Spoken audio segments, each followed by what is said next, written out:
I can understand 100% going into something as rough and tumble as a trade and just getting the absolute crap kicked out of you physically and verbally from your peers and just feeling very alone. And so many stories, because I posted like, I don't know what to do. Should I take another job or should I work with my dad?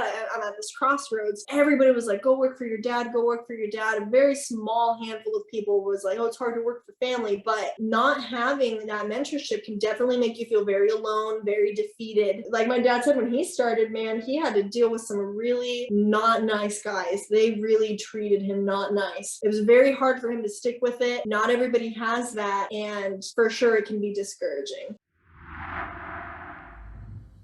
The mentorship aspect of things, I feel like is very important, and that might be what's missing. I don't think a lot of people are as lucky as Anna to have their father be such a spectacular mentor in their life to kind of guide them to this lucrative career, even if at first she didn't realize it. My dad's been my mentor my whole life. Doesn't matter whether it was plumbing or nothing, but you are absolutely right. And I can understand 100% going into something as rough and tumble as a trade and just getting the absolute crap kicked out of you physically and verbally from your peers and just feeling very alone. And so many stories, because I posted like, I don't know what to do. Should I take another job or should I work with my dad? I'm at this crossroads. Everybody was like, go work for your dad, go work for your dad. A very small handful of people was like, oh, it's hard to work for family, but not having that mentorship can definitely make you feel very alone, very defeated. Like my dad said, when he started, man, he had to deal with some really not nice guys. They really treated him not nice. It was very hard for him to stick with it. Not everybody has that, and for sure it can be discouraging. I think Caesar brings up a good point. That's something I've struggled with for 5 or 6 years. You kind of start feeling like you need to coddle them a little bit more, be a little more patient. However I was treated is not how young people want to be treated now. They want to be treated with respect and patience, and I really try to do that. And so maybe that's what more companies need to be aware of, is with younger people doing a good mentorship to help guide and teach, but in a way where they don't feel used and abused. And so it's getting to where it's gonna, I think, need to be that way. When I first got into plumbing, I worked for my dad for about 2 months. And I told my dad, I was like, I don't want you to treat me any different than you treat any of your other boys. That didn't work out very well because, oh my gosh, it was just a meltdown after meltdown because we are like this, man. I'm his mini me. He'd be saying this and he'd get under my skin and I'd say stuff get under his skin. It was so bad. And I just stormed out. I couldn't do it. And he didn't talk to me for a little while. I think we're in a better place. We're in a much better place. I'm helping him out now, and I excuse my French, but I've had my ass handed to me in construction over a year and dealing with some not super upstanding people, the way that they've treated me on the job site being a female. And I kind of really come to realize, like, you know what? Getting some knowledge from my dad probably isn't that bad of a thing. I came to appreciate him a lot more. It's definitely something that just in our situation I took for granted. So now I really do appreciate everything that he has helped me with up until this point, any little question or big question or anything. And he really does encourage me. And sometimes I don't always take the encouragement. I kind of go my own way, or I want to go out and have fun. But he just plants little seeds of encouragement and they will grow, and then I sit and resonate on it. And I'm like, you know what? I gotta keep going. And so anybody that's watching this or listening to this after the fact, if you don't have a mentor, I know that you guys offer mentorships now, correct? Even if it's something that you have to pay for, dude, money well spent. You know, that's interesting. It just made me think of something. It's one thing for me to complain about having my struggles and all that, but mentoring us business owners or the people that know what they're doing to be more skillful isn't such a bad idea either. To have patience, to understand better so that young people don't get discouraged. And yeah, this mentality of, well, you know, I got kicked around, so you should have to get kicked around too. I just don't think that's going to fly with young people. So any mentoring to business owners or to help us understand what we can do. I mean, the business has to make a profit, so we have to produce, but at the same time be able to guide young people and have them derive some satisfaction out of what they're doing and not go home feeling small but feel good about their day of work.